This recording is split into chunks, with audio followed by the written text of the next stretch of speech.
Apakah pemberhentian PKWT perusahaan wajib memberikan kompensasi dengan alasan pekerja tidak performance dengan baik? Nah, kompensasi PKWT yang ada di dalam UU CK ini, yang baru ini, ya, itu tidak dihubungkan dengan performance, tidak dihubungkan dengan kinerja karyawan, itu dihubungkan dengan masa kerja. Jadi baik dia performance-nya super atau tidak super, ya, super baik atau super jelek, itu sama, semua tetap wajib diberikan kompensasi karena urusannya kompensasi ini dihubungkan dengan masa kerja, bukan dengan performance. Apalagi dengan tingkat kegantengan seseorang. Oh enggak dihubungkan dengan itu, ya. Itu pertanyaan nomor 10. Nomor 11. Om Yunus nanti ingatkan saya persis jam 11, istirahat 5 menit ya. Saya harus ngopi dulu. Oke, siap. Ya. Nah, kurang 5 menit lagi. Pertanyaan nomor 11, pertanyaan tentang kompensasi. Apakah untuk adendum perubahan jangka waktu kerja juga diberikan kompensasi? Adendum ini asumsi saya kita bicara tentang perubahan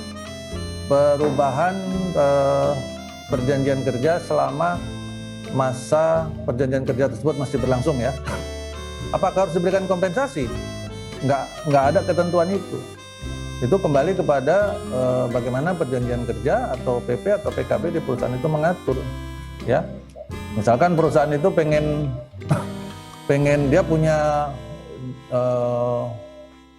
punya kebijakan, misalkan siapa yang mau tanda tangan adendum tak kasih 6 bulan upah, misalkan. Itu kalau ada yang tahu perusahaan seperti itu tolong di-share supaya pada segera masukkan CV ke sana, ya, supaya bisa diadendum terus. Nah, kalau ada seperti itu ya berarti berlaku buat dia. Tapi dalam perundangan tidak ada aturan tersebut, ya, sehingga konteksnya kalau adendum itu dia berubah jangka waktu kerjanya saja. Jadi kalau ternyata setahun jadi 2 tahun. Nah, kalau kompensasi ini dimaksudkan untuk menanyakan nanti kalau dia dari 1 tahun berubah jadi 2 tahun, apakah yang tahun keduanya itu dia juga dapat kompensasi? Oh ya, kalau itu iya, karena itu kan bagian dari masa kerja, ya. Tapi keinginan atau kesiapan atau kesediaan untuk menandatangani adendum, kesepakatan untuk adendum atau perubahan PKWT itu tentu tidak ada dasar hukumnya dalam perundangan, ya, untuk memberikan kompensasi. Bentar, tadi saya melihat ada pertanyaan yang berhubungan.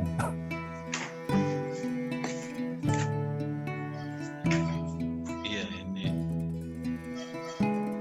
Saya comot satu ya, dari Pak Irwanto. Pertanyaan lanjutan, jika perusahaan sudah bekerja sama dengan alih daya, lalu kontrak bisnis antara perusahaan dengan perusahaan alih daya, apakah uang pesangon untuk hak karyawan PKWT alih daya wajib dicantumkan di dalam kontrak bisnisnya? Oke. Kalau perusahaan sudah bekerja sama dengan perusahaan alih daya, kontrak bisnisnya antara perusahaan dengan perusahaan alih daya, apakah dalam kontrak bisnis itu uang pesangon dan lain-lain hak karyawan PKWT alih daya wajib dicantumkan dalam kontrak bisnisnya? Yang wajib dicantumkan itu bukan detailnya, tetapi kesiapan perusahaan alih daya untuk mematuhi segala ketentuan perundang-undangan yang berhubungan dengan ketenaga kerjaan. Ya, apabila mau dibuat detail sih nggak ada masalah, nggak ada masalah.